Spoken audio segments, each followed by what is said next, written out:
Hi,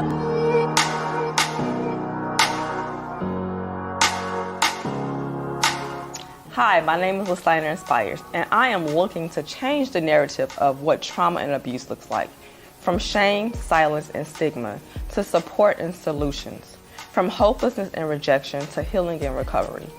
How do I plan on doing that? By bringing awareness that the problem that goes with not talking about what you've been through, not addressing it, not only affects that individual, but it affects us as a community. It affects us as a society. Feelings are complex, sharp-edged, double-pointed swords, which have no time management or courtesy to ask you what you want. They step on toes and break fragile vital organs, never considering their next move. Woe is me. The one thing I can't control or figure out, leaving me bonded by despair, cursing my inability to be blank, and nonchalant towards them. Venting. Hey y'all, it's Listiner Inspires coming at you live with your Teach, Lead, and Heal teaching series, Healing Soul Wounds. Today's topic is changing the narrative. The poem I just read is from my award-winning book, Rebel Inspired, The Journey into Awesomeness. The Poetic Journey into Awesomeness. And it goes with today's topic, or we're talking about, which is changing the narrative from woe is me to wow, it's God. But before I get into this topic, before I get into this discussion and dropping those knowledge nuggets, okay, baby, let me introduce myself for those of you who are new to my teaching, to my podcast, however you may be tuning in, whatever day or time you may be tuning in. First of all, let me thank you for tuning in, whether it's live or you're catching the replay. I appreciate you. And let me introduce myself. I am the Listiner Inspires. I'm an award-winning author. I'm a healing and recovery accountability expert speaker as well as coach. I'm a workshop facilitator that specializes in teaching those who experience trauma and abuse, whether personally or by way of working with those in that type of environment. How to move beyond the trauma and abuse until they're healing, how to use tools, supports, and resources in order to change the narrative and the stigma that comes along with experiencing trauma and abuse. And so without further ado, let's get into today's teaching. Okay, baby. We are changing the narrative. And the first two questions I want to ask you, because I'm always going to drop some questions that are going to make you think. Are you living in expectancy? Let me ask you it again. Are you living in expectancy? What exactly are you expecting? Is it an exciting expectancy of awaiting the good to come? Or is it a troubling expectancy and waiting for the other shoe to drop? The poem I just shared with you was a poem that discusses the turmoil that happens within when it comes to emotions that are unhealed, that are unchecked, and wanting to suppress those emotions, but not dealing with them in a healthy way. So for me, someone who's experienced trauma and abuse, I had to really heal my emotions. I had to go through a healing process for my emotions, because I was, 1 minute will be happy, next minute will be sad, next minute will be angry, and that's very unhealthy. That was very unhealthy. It was very toxic, because there would be times where I would just suppress how I felt and then explode at things that were seemingly not really relevant. But since I did not understand or even know how to process my emotions, I was not able to express how I felt in a healthy way. And so I had to learn to change my narrative from a narrative of toxicity to a narrative of healing. And that process is ongoing. First of all, let me break that down. Let me tell you guys, like, healing is not just a one-stop shop. You don't go get healing, boom, you're done. It's a process. It's a journey. It's something that you should allow some time as you start to unpack and process different things that you might have experienced in this life. Because if you live long enough, you will experience some things. Maybe it's not abuse. Maybe you might live in an environment that is not conducive to your safety. Maybe it's you are dealing with health issues that just have you on edge. Whatever it may be, and if it's traumatic, if it causes you to live from a place of woe is me, from a place of fear, from a place of worry and anxiety, then it's not healthy. Now, I wanted to look up the definition of woe because if you've been, tuning in, following me long enough, you know that I am a definition person, because a lot of times we can use words out of context, or we are so used to hearing these words that we don't understand that there are other meanings to it. So, woe, great sorrow or distress.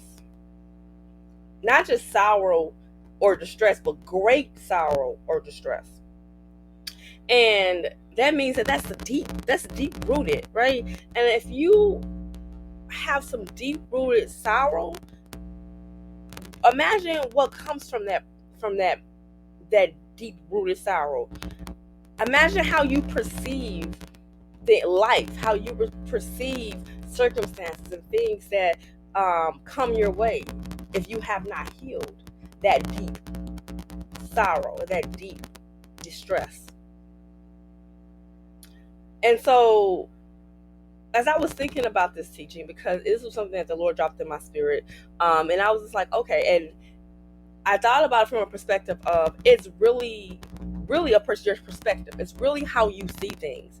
It's really how you want to see things. That's why I asked, are you living in expectancy, and what exactly are you expecting?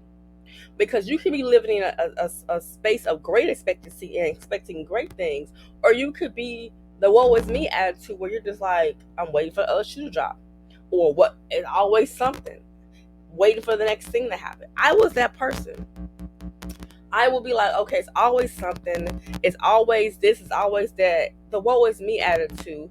And what that did was that brought more negativity. It brought more challenging circumstances. And don't get me wrong, I don't expect you to go through life, la, la, la, like there's not anything happening. But how you look at a situation, how you respond to a situation and circumstances will greatly impact how you get through it. If you are operating in a spirit of wow, it's God, no matter how it might turn out, if you expect it to be God, no matter what it looks like, if you know it will be God, no matter what comes your way, then you are operating in a space of whatever it looks like, whatever happens, I know that God is going to work it out for me. I know that God is going to make it work out for the good, because it says in His word that He will. It says in His word that He will work everything together for the good of those that are loved and called to His purpose. And so when you operate in that space, when you live in that space, when you are living in a space of expectancy of something good and great to happen, no matter what it looks like, that also gets you through. Because baby, there are times on this walk where sometimes it seems like everything is coming against you, and it appears like everything is going the opposite of what God said it's supposed to be. And so sometimes all you have is the word of God to keep you going. All you have is your faith to press you through. All you have is a spirit of expecting God to do what God said He would do. But as soon as you shift and start to say, man, if it ain't one thing, it's another, guess what happens? You start to expect the bad things to happen. You start to lose hope, and your faith starts to diminish, because you lost sight of who's truly in control, and that's God.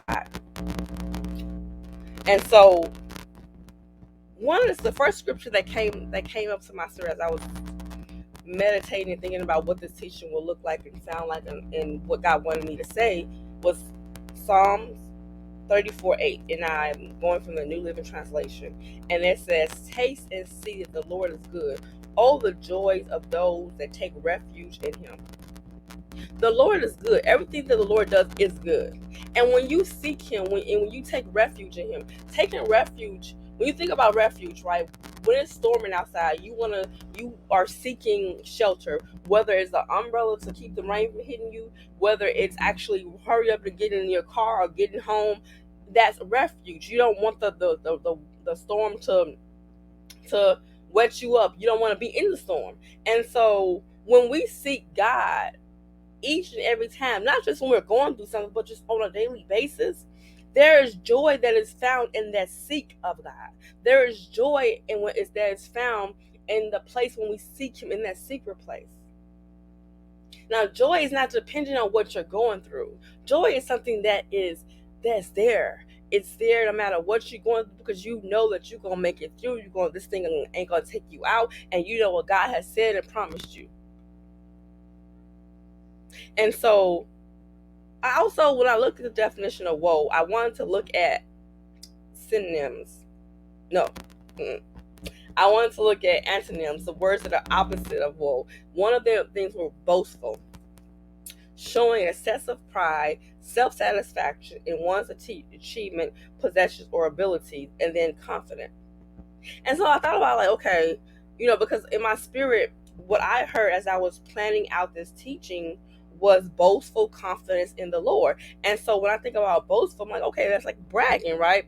But when you're being boastful, now the definition of boastful, as I had read, was showing excessive pride and self-satisfaction in one's achievement, possession, or abilities. Now, if we take out the word one and put God, when you have boastful confidence in the Lord, you are bragging about what God has done and will do.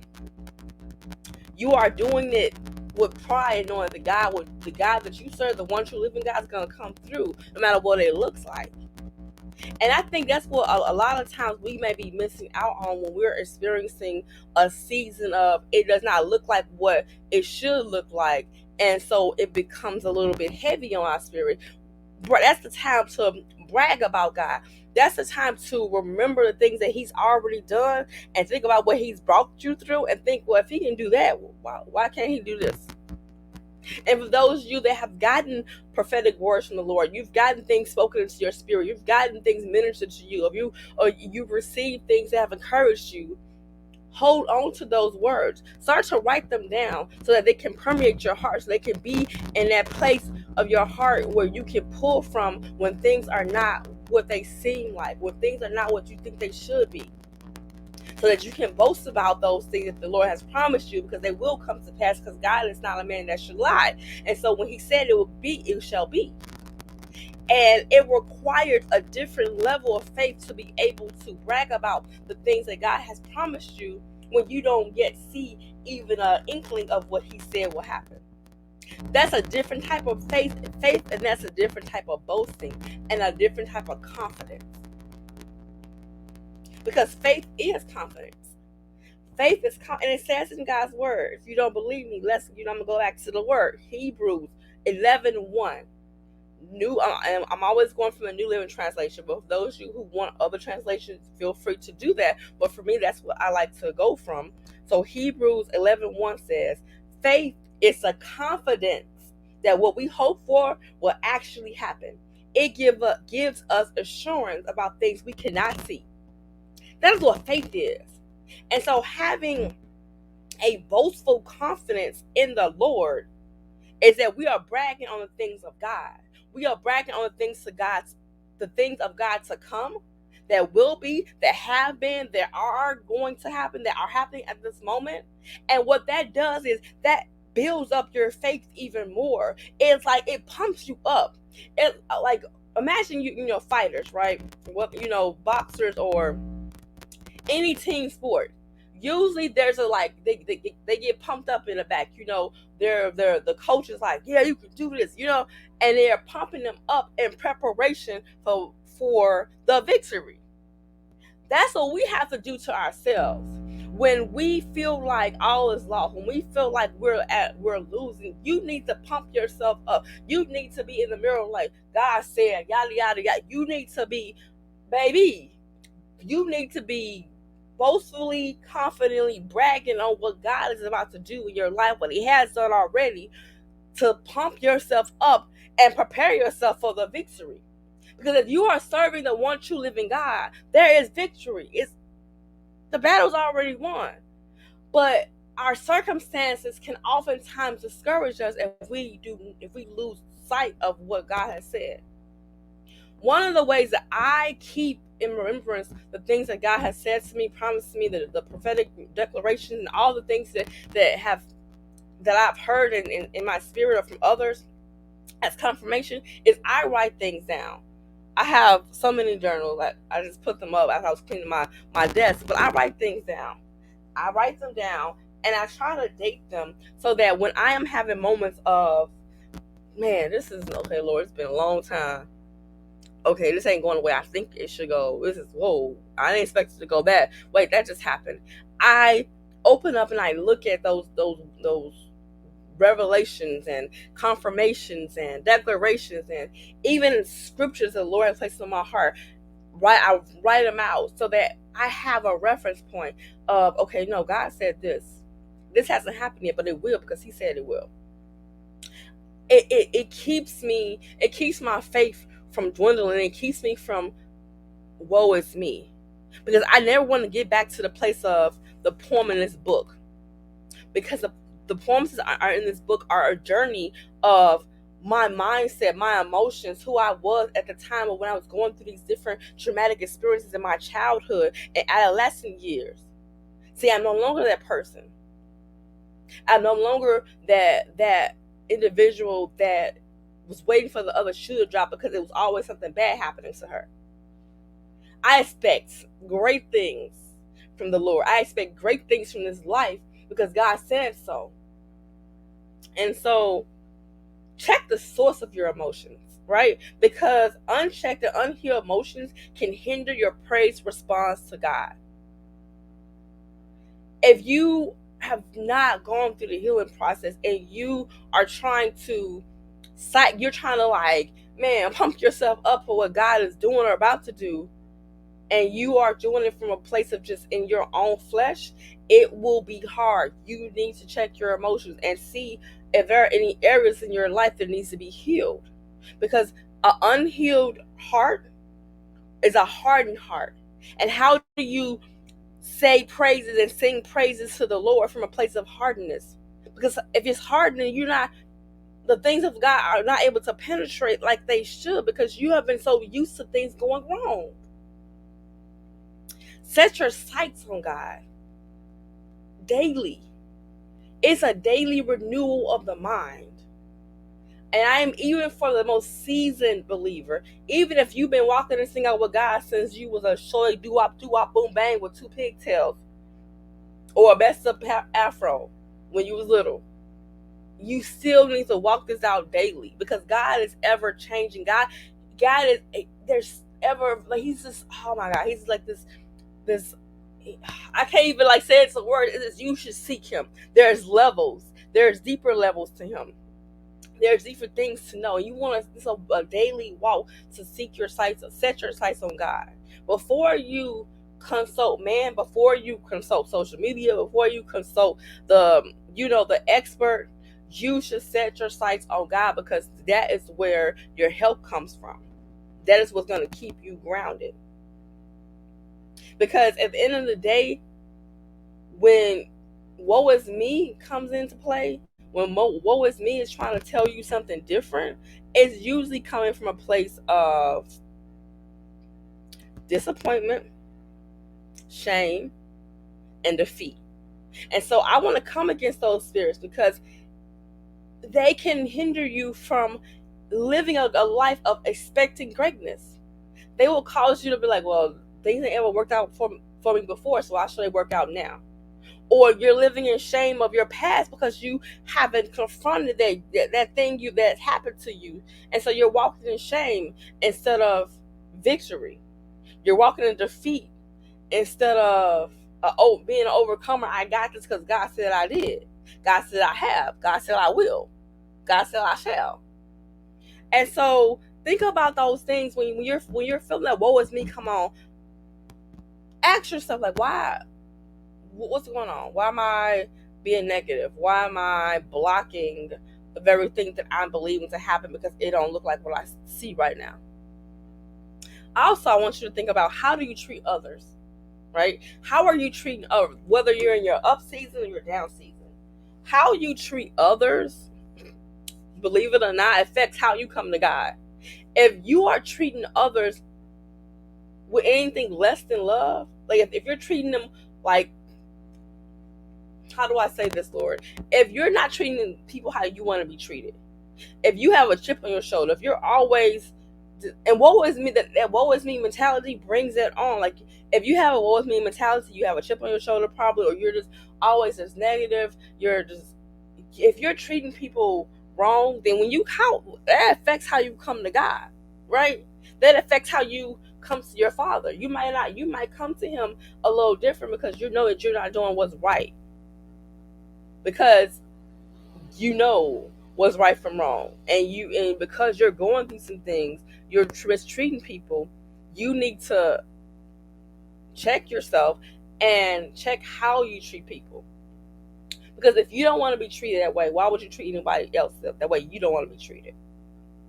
And last but not least, God will not meet you at your level of disappointment. Let me say that again for those in the back that may not have heard me. God would not meet you at your level of disappointment. If you are always in a state of woe is me, and you're always expecting the worst to happen, you're not expecting anything great, He's not going to meet you there. He's already gone before you, made a way. He is at the place of your faith. He is at the level of your faith. And if the level of your faith is down, it's just like, it is what it is. What? No. You need to press your way through and press your way onward and upward, because that's what God is trying to. He is there waiting for you. He has promised things to you. He has prepared things for you that you have to press your way to come get. Now, I'm not saying that God does not come and get us when we're at our low point, when we're going through some stuff. But I'm saying, if you are not expecting greatness, then what do you think is going to happen? If you don't expect things to work out, then guess what? They're not going to work out. I'm just saying. And so, 3 tips I want to leave for you today to help you to change the narrative and to change the woe is me to wow is God. Okay, to have that boastful confidence in the Lord. The tips I'm going to leave for you is to trust God. Your story is not over yet. Your story is not over until you go home and be with the Lord. So as long as you're still living and breathing, there is more yet to come. Trust Him. Don't give up. Number 2, start your healing journey. You need to start healing. Healing is, I can't express enough how important being healed and whole, delivered and set free is so important to living the life of greatness that you want, deserve, and should have, and that the Lord wants you to have.